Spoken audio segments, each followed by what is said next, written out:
સવાર પડી ગઈ છે તમારા પ્રેમ અને સપોર્ટથી હું ઊભો થઈ ગયો છું. શાબાશ બેટા. જવા તમે કહેતા હશો રોજ રોજ બાર શું બતાવો, બાર કાંઈ નથી બતાવતો, ખાલી દિવસ છે એમ બતાવું છું. તમે લોકો હાસું માનો નહીં.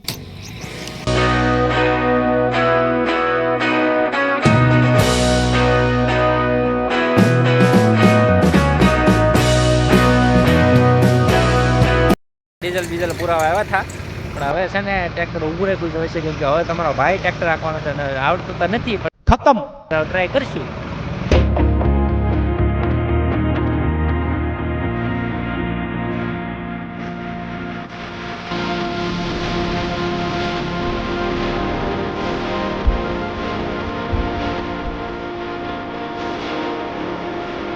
ફાઇનલી ફેમિલી ટ્રેક્ટર તો આપણે હકાયું પણ એટલું બધું આજકાલ થોડુંક હાર્ડ પડ્યું કેમ કે આમ જો ટ્રેક્ટરની એટલે લારી જોડેલી હતી ને એટલે વધારે આમ થોડીક બીક લાગતી હતી એમ કે લારી આડી અવળી હાલે ને ટ્રેક્ટર થોડુંક આડોવળું આપણી જેવા શીખાવ ડ્રાઈવર હોય એટલે બાકી એવી ડ્રાઈવર એને ફેર ન પડે.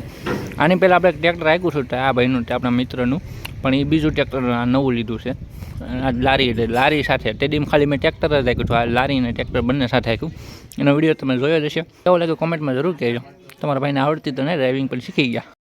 અમારે સત્યનાશ થઈ ગયું છે અત્યારમાં. આમ જો બધે ઓઇલ બધું પડવા માંડ્યું છે. કેમ થાય મંદી આવી ગઈ છે? મંદી તો કાંઈ આવી છે. હા ભાઈ આમ તો ફૂલ તેજીમાં છે ભાઈ. મંદી કાંઈ છે નહીં. ફેમિલી પાછા હું ને મારા મિત્ર બે આવી ગયા છે અને ટૂંક સમયમાં મારો ભાઈ છે ને હોટલ ખોલવાનો છે. જો કે હવે ભાઈ નામ છામ બની ગયું છે બધું કેમ કે ક્રેડિટ બની ગયું છે. તમારે કોઈને જીસીબી એકારી હોય તો એનો કોન્ટેક્ટ કરજો. બે ટ્રેક્ટર પણ છે સાથે, એક ફોર વ્હીલ હતી હમણાં જ વેચી નાખી છે.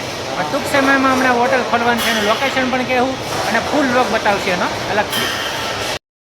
ન હોય ને એવું છું છે અમારી અરે બગદાણા ધામમાં આવ્યા હતા અને આમ જો એક વાત ખાસ આ અમારા ભાર્ગવભાઈ છે એને અઠવાડિયું છું ચપ્પલ લીધા એ સોરાઈ જશે. એના છે ને ભાઈ 300 રૂપિયાના ચપ્પલ લીધેલા હતા. એ કોઈક સોરી ગયું છે બગદાણા ધામમાંથી અને મારી જેવાના 500 રૂપિયાનું બૂટ કોઈક સોરી ગયું છે. હવે તમે વાત પૂછોમાં. અને અમારા ઓલા ગીલુભાઈ છે એ ચપ્પલ વગર ના થાય એમ જો કેમ કે એને સોરી નહીં રહ્યા. આ ભાઈ અમારે જે એ ચપ્પલ વગેરે એને સોરી લીધા મારા સોરી લીધા. આજ આ પહેલી વાર આવું છું ભાઈ. અમે કમસે કમ 15 વર્ષથી આવીને પહેલી વાર આવું છું.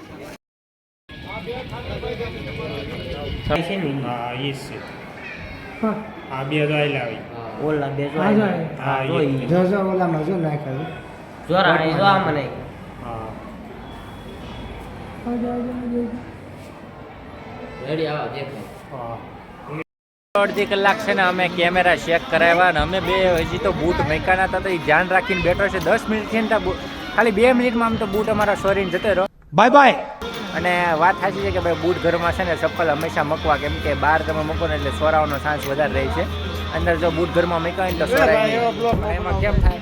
અને આ ભાઈ અમારે છે ને એમ કે બ્લોગ નહીં બનાવતા કેમ કે ભાઈ ઇજ્જતના ફાફડા થઈ ગયા છે કેમ કે આમના પણ બૂટ જતા રહ્યા છે એટલે બૂટ તો ન મળ્યા એટલે હવે છે ને ટાટા થાવ એવા બરફ ખાવા.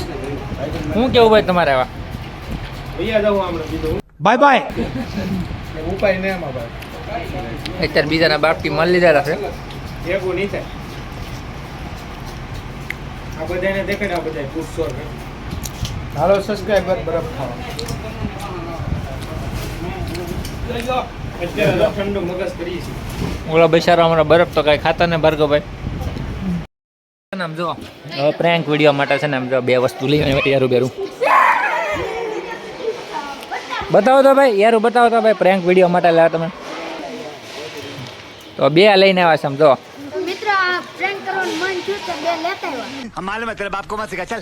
બીવરાવન ફાઇનલ કોક ને પાક્કું આગળ બેઠા